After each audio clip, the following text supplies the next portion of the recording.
Mon prénom c'est Philippe.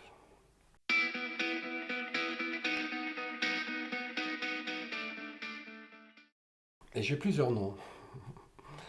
Je préférais parler de Camso, qui est déjà un diminutif, parce que c'est Campsolin, du catalan Campsaulines. Et voilà, et c'est mon nom d'auteur. Si je fais des recueils de poésie, c'est le nom qu'il y a sur le recueil. Et puis c'est devenu un peu trop long, un peu trop catalan. À présent c'est Camso avec un K. Voilà, K-A-M-P-S-O, Camso. Alors me définir, ben voilà, donc Camso, il fait trois choses. Il fait de la poésie, il essaye, de la peinture aussi, et de la musique à travers, enfin de la musique, disons que finalement, je réalise que je fais un petit peu de musique pour pouvoir mettre mes mots en musique, voilà. Et en toile de fond, si tu en vis vraiment, je suis encore instituteur, professeur des écoles, et depuis 3 ans, remplaçant.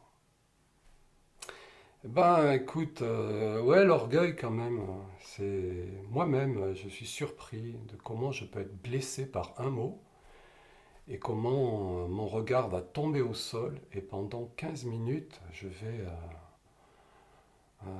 ouais, je vais être blessé. Voilà, hein, la blessure de l'orgueil. Et finalement, je trouve que c'est peut-être ce que les gens supportent le moins en moi. Comme au boulot, par exemple, tu vois. Au boulot, je pense qu'il y a, et notamment à cette école Clémenceau, j'ai fait 18 ans, je pense que certains ne me supportaient pas parce que cette chose-là était trop présente et qu'à travers ça, ils avaient l'impression que je les rabaissais. Alors que c'est pas du tout ça. Non, franchement, s'il y en a un que je flagelle le premier, c'est toujours moi.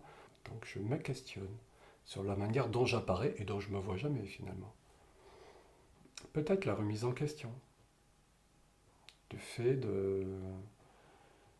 J'ai répété plus d'une fois que j'ai peu d'estime de moi, et donc, quelquefois c'est pas mal, et notamment au sein du couple.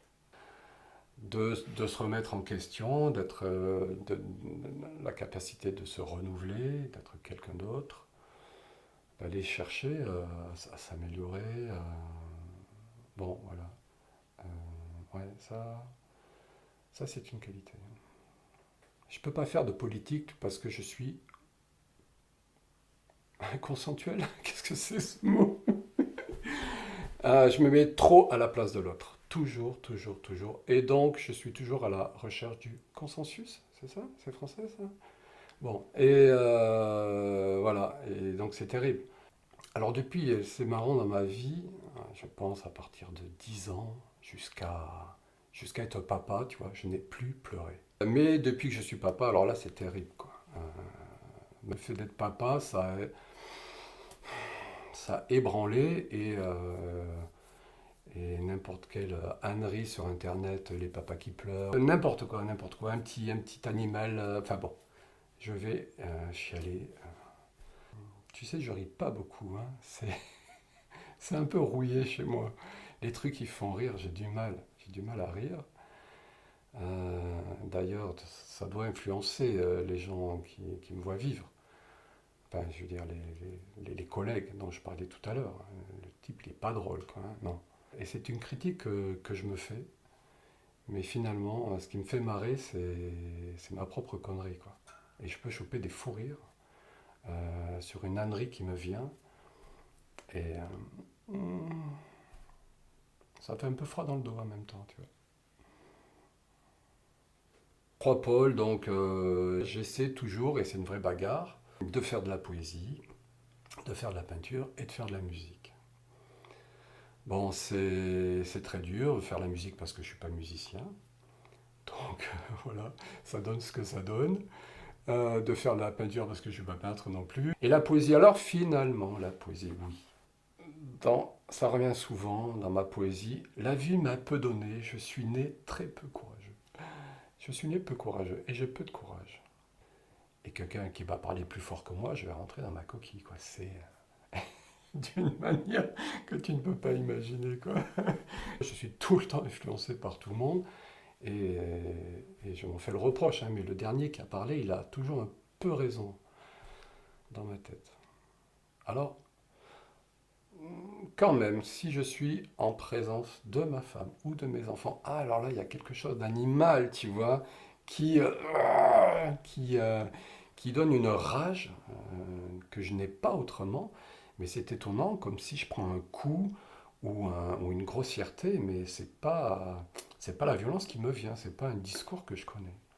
Et bon, voilà, je crois qu'il y a ce mot tendresse.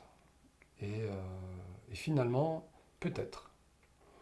On n'est pas obligé d'aborder. Peut-être qu'il n'y a pas des sujets de discussion qui m'attirent tant que ça. Peut-être que je suis plus ouvert que je vais le laisser entendre là.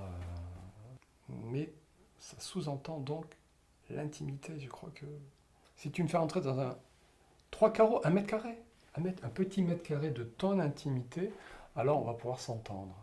Je me reproche d'être un taiseux, tu vois. Les gens qui ne me connaissent pas sont certainement mal à l'aise de me trouver aussi silencieux. Mais je vais rassurer tout le monde, hein, je pense pas grand-chose. Hein. Pas grand-chose. Pas grand-chose. Non. Non, non, j'écoute. Plus souvent, je suis pas là. C'est-à-dire que si je vais écouter, mais le truc va me renvoyer à quelque chose. Et donc j'ai des absences de plus en plus grandes, dont les personnes avec qui je vis se plaignent parce que je disparais. Quoi. Je suis à table, je suis lors d'un repas, lors d'une promenade, n'importe quoi, et hop, je disparais ailleurs. Et alors maintenant, je commence à avoir des mimiques. Et bientôt, enfin, je parle déjà seul, mais je parle déjà seul quand je suis tout seul. Donc, bon, à la rigueur. Mais bientôt, je me mettrai aussi à parler tout seul au milieu des gens. Ça me le dit souvent. On me dit, comme tu te tais, on pense que tu juges. On pense donc que tu es plus intelligent et que tu es en train de juger là. Surtout si, au détour d'une phrase, je fais la moue. Alors là, ben, immanquablement, quand même, l'énergie, ça me porte. Parce que c'est le contraire de moi. Et donc, du coup, je suis quand même porté par les gens qui ont de l'énergie, tu vois. Bon, donc, je suis à la recherche de ces gens qui ont de l'énergie, qui en ont pour moi, pour suivre un peu. Alors après, ce qui est dommage, c'est les gens qui sont intelligents, mais cons. C'est-à-dire que ça n'a rien à voir. C'est-à-dire que c'est un peu ce que me disait mon ami Ma, méfie-toi de ta conscience. Et les gens ne se méfient pas de leur conscience et ils vont partir. Bah, c'est le nazisme, tu vois, c'est le truc. Alors c'est dommage quand je suis devant quelqu'un de très intelligent et qui se laisse embarquer. Bon, mais je le pardonne, je lui pardonne. Là, c'est la faute à sa conscience. Autant j'aime enseigner, autant moi aussi j'aime apprendre. Donc, quelqu'un qui sera passionné, tu vois, ou qui maîtrise un sujet, ou qui lit beaucoup. Et j'adore apprendre, j'adore apprendre. Mais voilà, se sont faites, non, non, pas de douleur profonde, si ce n'est quand ça me vient, ces coups de dépression. Alors là, c'est toujours un peu douloureux, mais quand même, pas tant que ça, pas tant que ça. Parce que c'est de la nostalgie, et la nostalgie, c'est le bonheur d'être triste. Merci Victor.